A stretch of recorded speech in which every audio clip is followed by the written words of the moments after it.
everybody, I hope y'all are doing well. I hope y'all are having a great day today.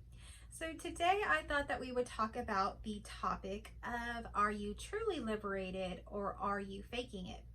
So this topic isn't meant to trigger anybody or anything like that. It's just to open the discussion of liberation and also about faking it. And faking it in a more way that y'all will probably like this discussion, because it's what we see a lot of times among society, just the general public. But we can also reflect and see if it has anything to do with ourselves as well. So if you're new here, this is the channel School of Scarlet, and I just want to welcome you to this channel. We are talking about non-duality. We're talking about unconditional love. We talk about twin flame journey. We talk about the law of attraction here and whatever else that we can think of. So if you like those sorts of things, please consider subscribing or just stick around and hang out for the video. So talking about faking it and just talking about people in society in general. So when you think about somebody that's faking it, what comes to mind? So if we just take a moment to really think, someone that's faking it, try to use your imagination. I really like to kind of evoke the use of the imagination. So for those of us that, use our imaginations more, I'm sure that all kinds of images have already popped up. But if you're having trouble imagining, take a moment to imagine someone that is faking it. What would that look like? Okay, so I have different images that come to mind, and most of them are just based in actual, reality, things that I have seen, right? So some of the things that come to mind are like characters on different reality shows. Of course, they're people, but, I call them characters, but, people that have been on certain reality shows I've thought about. There's people, that I've seen out in the world, maybe in the workplace, things like that. So I'll give you some examples of that. So there are situations where there are people that, and I used to work with a couple of these girls, where their voices are very high pitched and, they're very like bubbly, and, it can almost seem fake, and sometimes even their outer appearance seems fake. Maybe they are like bleach blonde, super tanned, or, and they're always talking in these like little baby voices or things like that. So, and it comes off very fake because, if that is who they authentically are, it wouldn't feel that way. So I want you to pay attention to something. And this goes along with intuition, and it doesn't take much to detect this. It's pretty much most people can. When you're around certain people that, considered fake, or, they can be seen as fake, maybe their appearance is fake or their voice is fake or something like that. It gives you kind of a feeling of not like a good feeling. Like you don't really want to pay attention all the way. You almost want to like leave. It doesn't feel good. So you want to pay attention to that. So the body is already telling you, usually when you come across these people that are so-called fake, that there is something there that's not right. And you get that feeling, and it's kind of yucky, and you kind of feel like you want to get away. Well, that's the feeling of, there's someone that's not being their authentic selves, because we can really look at ourselves, and there's times where we are different characters, even within our own lives. And there's times where we're being more authentic, to where there's times where we're being, more fake. So for example, for me, it comes out more like in the workplace, and it still happens. It's not like it just completely goes away. Of course, I used to do it a lot more often, if not always, but now it doesn't happen as often. So it seems to be that after a shift, awakening, or something like that, part of the personality starts to kind of fade. And so you'll even find when sometimes you listen to people that have had awakenings or had some sort of shift in their life, that their personality is a little bit diminished in a way, but other things are more heightened. So that personality was actually probably their fake personality. If it diminished, it's probably their fake personality. So we have different personalities and personas based on different things. We have our work persona. So my work persona is, I'm usually very professional and things like that. And I kind of speak the way that I speak to y'all in the videos, maybe a little more professional, but that's my demeanor there. And usually, like, let's say I'm walking around through the office, or I'm greeting people in the morning, I'm a little bit more bubbly. And I would consider that to be a little bit more of the fake, because that just comes out as like a routine, like it just happens on autopilot, but it's not exactly very genuine, because I could be very bubbly and say hi and good morning to everybody in the morning, but maybe I haven't really been having that great of the morning. So where you can see if you're being authentic or not is the way that you're acting and the way that you're projecting and appearing to everybody, does that reflect how you're internally feeling? So if I'm internally not feeling that great, but I'm telling everybody good morning, how are you doing? And I'm doing great and this and that, then that's not reflecting how I'm really feeling, and that's not authentic. So we can't make good connections with people when we're not being authentic. So my channel is more about non-duality and the shift of realizing that everything is nothing and everything at one. So when I talk about connection, that's actually a very important piece to understanding the nature of reality. So when you're wanting to actually make actual connections with people, let's say I want to make an actual connection with the receptionist that I work with, and I actually had this situation happen that I went to work at a different building, and the receptionist there is a very stern woman, a very serious woman, a woman that you kind of have to earn her respect for her to want to help you out and make copies for you, or like hold a meeting room for you, or I don't know, hold a patient back for you for a little bit longer or something like that. You have to earn her respect. She's not just going to do that. If I ask her to do that, she will tell me no. So that is how this woman is. And, so I would come in, bubbly and stuff, and greeting her, really thinking that I was going to earn her respect in that way. But come to find out, the more that I did these things, like really just going out of my way to go say hi to her and kind of being this bubbly kind of person, where really I was kind of actually worried about whether or not she was going to be supportive to me in my practice. So it wasn't working. She wasn't having it. She would say hi to me, but it was just hi and kind of like ignore me. And so I began to see that that wasn't working. So I began to think, you know what, I'm not going to worry about this. I'm just going to be myself. I'm going to do my job. The copy machine was actually behind her in that same office. So I would have to go in that office quite often. And so I would just come by her and, not say anything to her if I didn't feel like it, or if I wasn't feeling good, I would just say it. Whatever was happening, I would just be authentic, and there was no more bubbliness or trying to really people please or earn her respect. And it was funny, but then as I started to be more myself and all of this stuff, she started opening up, and she would tell me, you know what, actually, I didn't really like this food I ate last night. And, she would start to open up more rather than the fake kind of, hi, how are you doing? Good morning, thing. It was just like, I'm good. And she would shut down. But when I was more authentic and really shared what was actually going on inside my body, inside my mind, or simply didn't say anything at all because there was nothing to say, she opened up more. And we actually became good friends. And the thing that really opened everything up between her and I is when I shared about my culture. So she's African American, and she's from the same town I live in. But anyway, I don't think she knew that my family is from Mexico, that I'm Mexican. And so I started to share some of that with her. One day she wore something very colorful that reminded me of Mexican culture, and I was talking to her about it. And she was really happy to hear that, and that really elevated our relationship. And so we connected even deeper, and she began to tell me about her culture and how she wears those bright colors because of the African culture. And so we began to kind of share things, and I would bring some food from my culture, she would bring some food from her culture, and we would share it at lunch.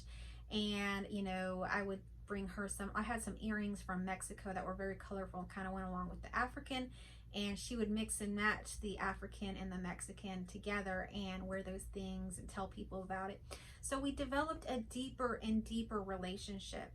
But if I had stayed at the surface level, at the fake level that most people stay at, it might be the polite kind of courteous way to be, but it doesn't get you very deep. It kind of just always keeps you at that surface level, and they know it and you know it. and you can never really get very deep. So to open up, it's better just to be authentic. And if you're not liking something, really use your voice and let it be known. So when I'm asking, are you actually liberated or are you faking it? How about we just do a little test? If you're in a group setting, and let's say it's a team meeting or something, or a meeting of some kind, or maybe it's a family meeting, and y'all are discussing a topic, and maybe everybody's on this side, their opinion is that they are for this, and you deep down are against it. Do you just sit back and just not say anything and act like you are for it? Or do you speak your opinion and let people know what your side of things are? So are you using your voice? And that may be one scenario, and it might even not be the best scenario to think of, because maybe you're just being polite, or you're noticing that you're just going to accept what is, and you might not say anything. But what about situations that are a little bit more about you and setting boundaries? What if somebody's crossing your boundary? Are you okay to tell them, hey, that is not okay with me. I don't like what you're doing right now. Are you okay with walking out of places if something is not right for you? Because life isn't just about accepting everything. A lot of times with non-duality, we hear a lot of times that life is really about just accepting what is. And while that is true, in one way, everything is already perfect and we can accept that as is, we don't necessarily have to. We actually have the choice. So if you actually don't like what you're going through, let's say you're in an abusive relationship, or let's say that you're in a family dynamic where, you don't feel valued, or maybe a work environment you don't feel valued, or maybe a relationship that you don't feel valued in or seen. You have the choice to leave that. Or let's say it's a person that's crossing your boundaries, or these things they talk about, gaslighting you and doing things. There's a thing called loving yourself and loving what is, and in doing so you protect yourself and you remove yourself from situations that are harmful to you. So that is completely okay. So when you're going about life, are you being authentic? Are you standing up for yourself? Whether you believe that there's a self in this body or not, you have a responsibility to take care of this vessel. This vessel is your temple. And you've heard this maybe through different religions, that the body is the temple. It really is. Everything that you see outside of you is coming from within. This is your temple. This is the generator of everything right here in this body. So it's not the body. It's not even the voice. It's not even the words. It's something that has always been and will be, and is in this, in what we're speaking. It's in this video. It's in this person. It's in this book. It's in everything that we come in contact with, but it's coming from within. Okay? And that's the same for everybody. That's just how it functions. And so with that, we have to really honor what's within. And with what's within, if what's within is saying, hey, I don't feel safe. Hey, I feel sad. Hey, this person is hurting me. Hey, I'm not okay. It is the responsibility of the person who has the voice at this time to say something and speak up and use that voice to protect what is and has always been. Of course, it can't be touched, it can't be hurt, but you have a choice. You don't have to go through that. There are many other choices that you can go on, and live on. You don't have to live that life. If for some reason you feel that you need to endure that is your path, then that is fine. Then go ahead and live it. But, there are choices. So that is the thing, how are you really living your life? In a liberated way where you feel free, or in a trapped way where you feel like, I have to endure this abuse. I have to be in this situation. I have no choice. That is not what this is. What this is expansive. What reality is loving. What reality is supportive. What reality is abundant, and it's never going to let you down. You are always safe and everything is always perfect.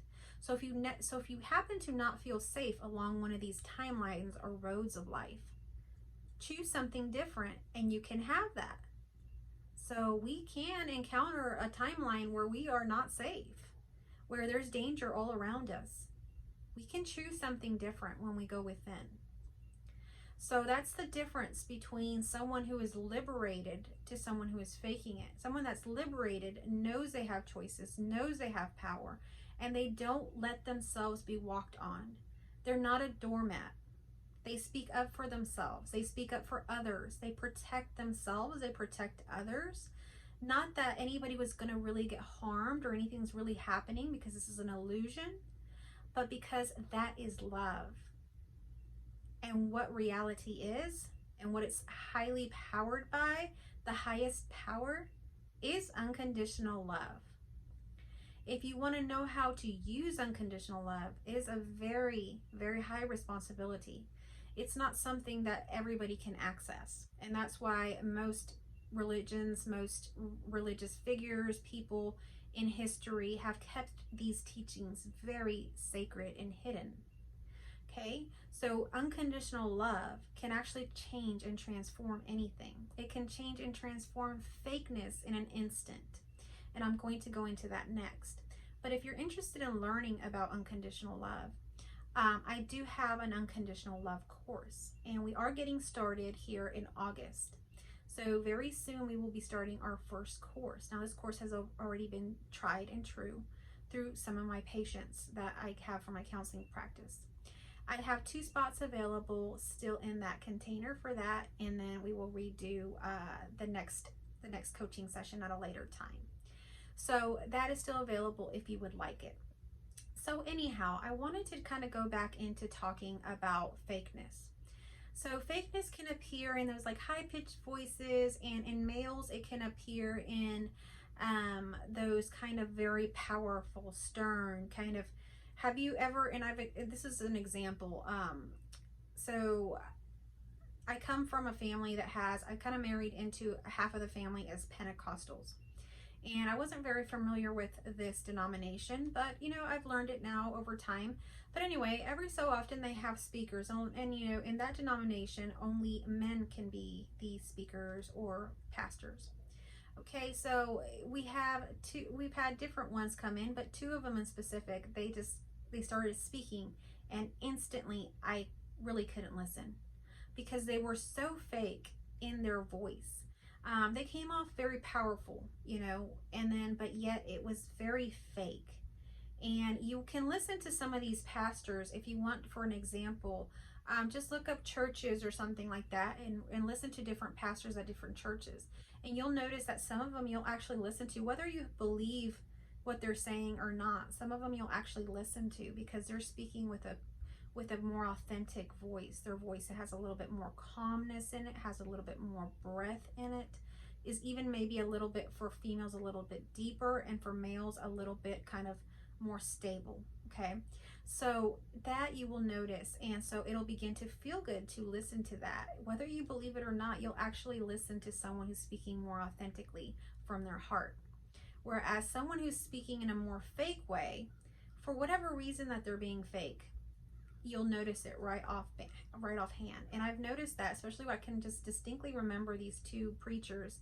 When they came, I instantly felt that. And then, you know, we went out to dinner with them because this was a family church, and then we went out to dinner with them later and did different things, and that just stuck with me. And I could never really make that deep connection with those pastors, or really even really engage in conversations too much because of the level of fakeness. It's like it kind of repels you. So that is the kind of fakeness that I'm talking about. And sometimes the fakeness can appear, like I say, in the physical. So it can appear in the person, you know, really changing their appearance.